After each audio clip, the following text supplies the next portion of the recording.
जीवन में यही कथा मन भगवान खराब लोक मान सब किछि देइथांती किंतु सेमानंक साथी रे केबे रही नथांती किंतु भल लोक मान बहुत दुख कष्ट देइथांती किंतु सेमानंक साथी रे सब बेले रही थांती आ भगवान जहाँ साथी रे रुहंती तार केबे भी किछि खराब होई नथाय कारण भगवान केबे भी खराब चिंता करि नथांती। रेस रे जितुवा घोड़ा केबे यह जानि नथाय प्रकृत जितिबा कौन होइथाय से तो केवल निज मालिक द्वारा दिया जाइतिबा कष्ट जोगु ही दौड़ी थाए।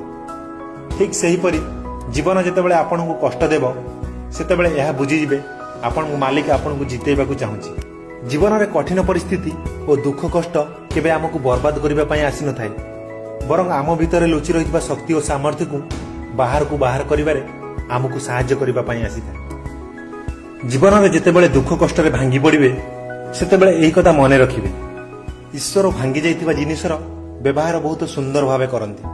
जेपरि बादल फाटिबा द्वारा वर्षा होइथाय, माटी फाटिबा द्वारा उर्वर होई सुंदर क्षेत्र परिणत होइथाय, फल भांगिबा द्वारा बीज अंकुरित होई सुंदर वृक्षर परिणत होइथाय।